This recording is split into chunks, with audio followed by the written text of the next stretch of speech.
Comme on l'a dit largement, on a bien été préparé par les chants, par les exhortations de Jean-Luc. Ce dimanche des Rameaux, nous entamons ce qu'on appelle la Semaine Sainte. C'est l'occasion liturgique de méditer d'une manière plus spécifique sur ce qui constitue le cœur de l'espérance chrétienne. Et la surprise, le cœur de l'espérance chrétienne, c'est la mort du Christ sur la croix. Une mort qui est perçue de manière très différente. Et peut-être que vous êtes un petit peu dans ce cas en se disant quoi, comment ça la mort, c'est l'espérance, je comprends pas.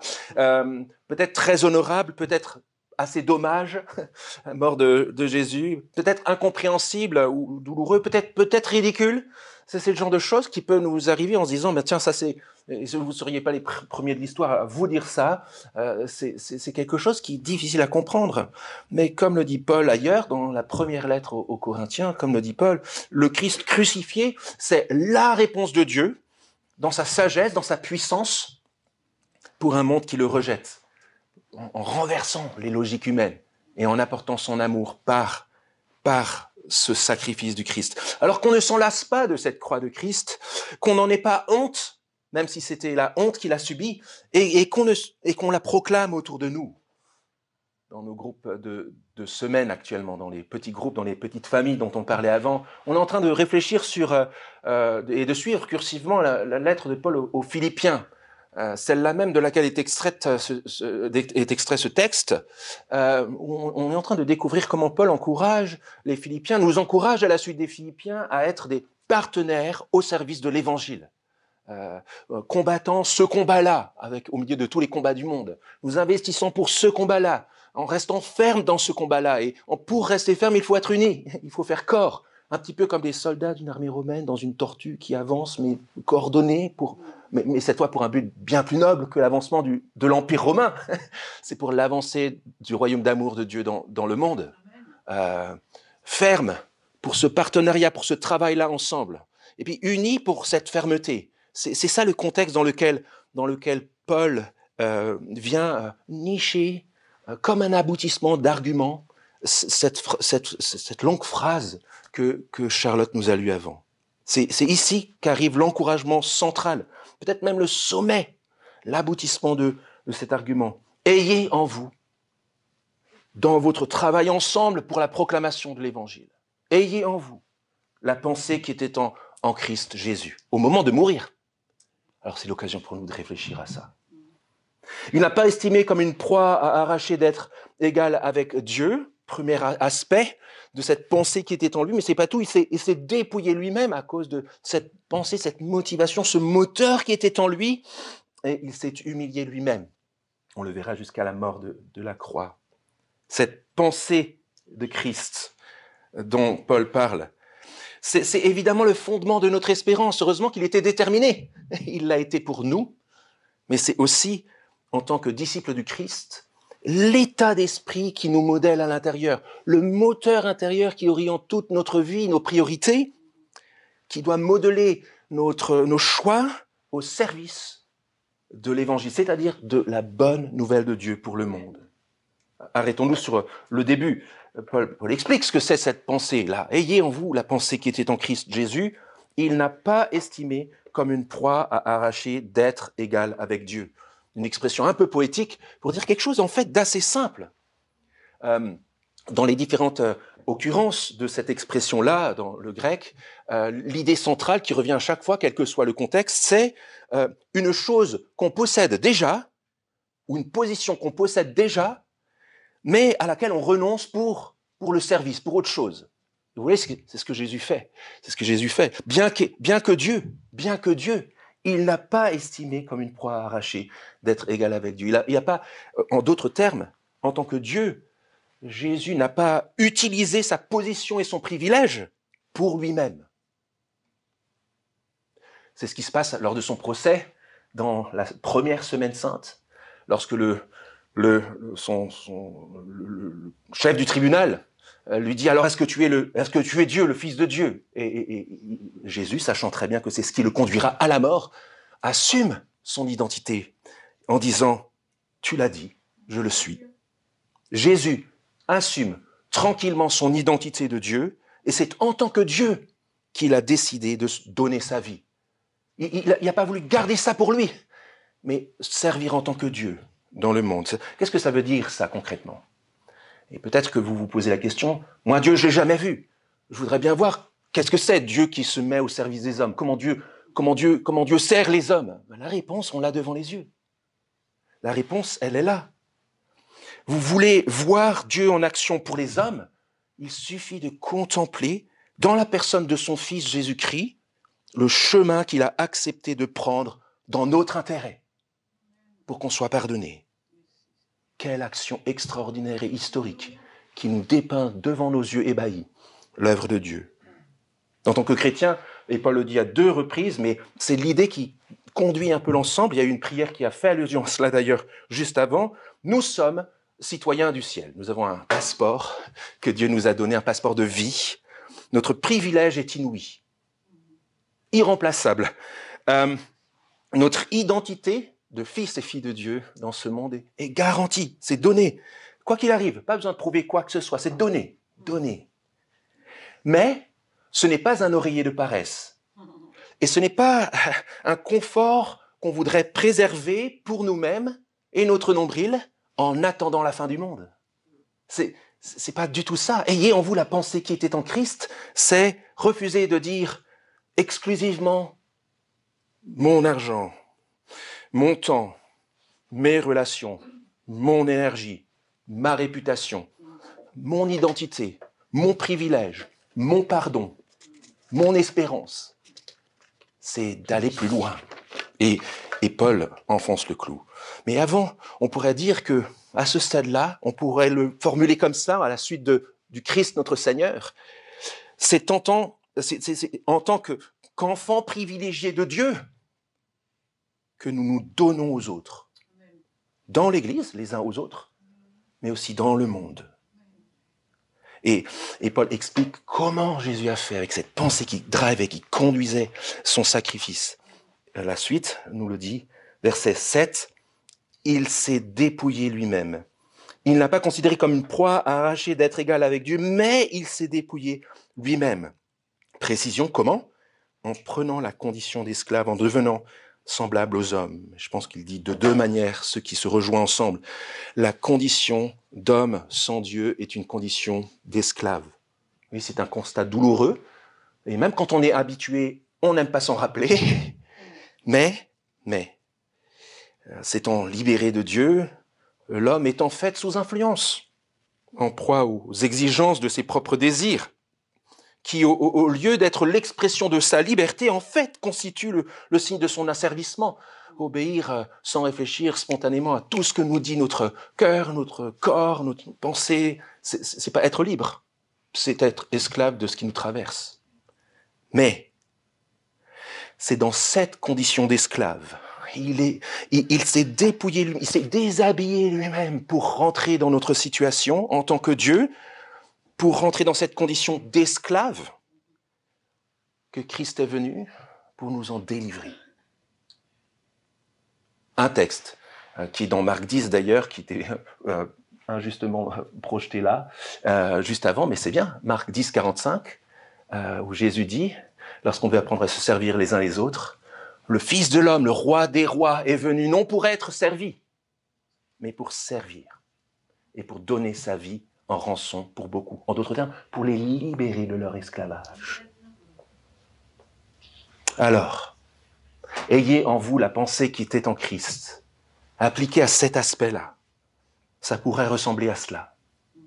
Les amis, les frères et sœurs, si c'est pour l'intérêt des autres, si c'est pour la liberté et la vie de nos semblables, alors cherchons à nous abaisser volontairement comme le Maître pour servir nos semblables.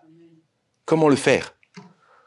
Par exemple, en parlant de notre espérance qui est notre espérance plus large que notre nombril, en parlant de la vie que nous avons reçue, que nous vivons ensemble et que nous voulons vivre à l'extérieur, en consacrant littéralement d'une manière très spirituelle, en consacrant un peu de notre argent, un peu de mon temps, un peu de mes relations, un peu de mon énergie au service des autres, pour que d'autres connaissent la liberté et grandissent dans cette liberté, dans le corps de l'Église, mais par le corps de l'Église dans le monde. Alors à la fin, dans nos discussions, ne venons pas nous dire les uns aux autres, je comprends pas ce qu'il faut faire pratiquement, quelle est la réponse à donner à ce texte, je comprends pas trop vraiment, c'est pas pratique. En fait, si, ouvre les yeux. Tu as du temps, tu as des relations, tu as reçu la vie, tu as des ressources financières, tu as de l'énergie. Quelle est la proportion que tu consacres, que tu donnes, que tu arraches de toi pour la donner aux autres, pour que d'autres connaissent la liberté? Il s'est dépouillé en prenant la condition d'esclave. Et Paul va encore plus loin. Il s'est humilié lui-même. Il n'a pas estimé comme une proie arrachée d'être l'égal de Dieu, mais il s'est dépouillé lui-même. Il s'est humilié lui-même. Je reprends la suite. Il s'est humilié lui-même en devenant obéissant jusqu'à la mort. Et Paul précise jusqu'à la mort de la croix. Il s'est humilié lui-même jusqu'à quel point? En devenant obéissant jusqu'à la mort, en acceptant la volonté du Père qui par amour veut donner son Fils pour que nous soyons épargnés, par l'obéissance du Fils de Dieu. Se trouve effacer nos désobéissances et nos révoltes. Et Paul précise sur la mort de la croix. Vous avez vu l'échelle descendante. Il n'a pas estimé comme une proie arrachée d'être l'égal de Dieu. Il était Dieu lui-même, mais il a renoncé, il s'est dépouillé. Condition d'homme, condition d'esclave, jusqu'à la mort de la croix. Tout en bas, tout en bas. La mort ignominieuse qu'on ne citait même pas dans la cour de l'empereur, tellement c'était la honte de mourir de cette manière-là. Cette mort ignominieuse, où se trouve en fait le cœur de notre espérance. L'endroit où le Christ a pris volontairement sur lui le jugement de notre péché, pour que soit nôtre la justice et le pardon de Dieu. Il a volontairement pris sur lui la mort qui nous était destinée, pour que soit nôtre la vie pour toujours avec Dieu. Il a volontairement pris sur lui notre humiliation, pour que soit nôtre la gloire promise par Dieu. Et ça, on le verra la semaine prochaine, parce que vous avez remarqué qu'on s'est arrêté au milieu. On s'arrête là-dessus. Notre raison pour nous mettre au service de nos semblables avec la pensée qui était en Christ, notre raison, ce n'est certainement pas notre propre capacité à aimer. Et c'est pas non plus le mérite ou les vertus de ceux que nous sommes appelés à servir et avec qui nous voulons investir du temps, de l'énergie pour leur salut. Notre raison suprême, c'est Christ notre Seigneur, qui par amour s'est donné pour des hommes et des femmes qui ne le méritaient pas. Amen. Voilà notre raison, voilà la pensée qui était en Christ.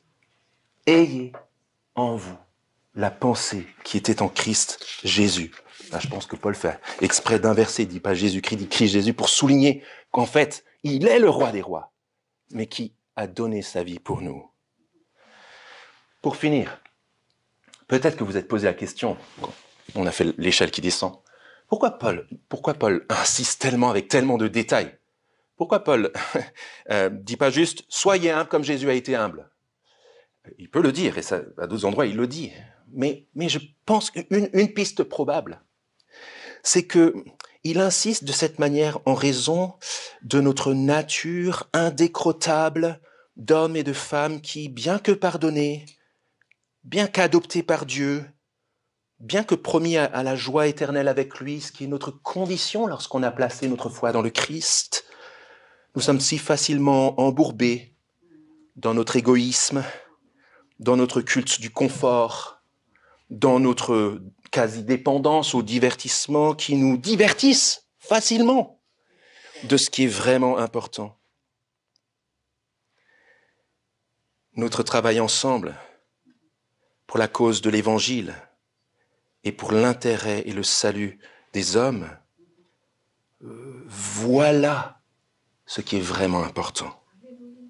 Alors quand Paul dit juste avant, c'est la raison pour laquelle Charlotte a lu ce qui précédait, qu'il s'agit d'être unis pour tenir ferme et servir l'Évangile, c'est là que se trouve la solution aux rivalités, verset 3, à la vaine gloire, les gloires stupides qu'on recherche, au fait qu'on va chercher voir comment on est supérieur aux autres pour s'affermir nous-mêmes, verset 4, à considérer nos propres intérêts plutôt que ceux des autres.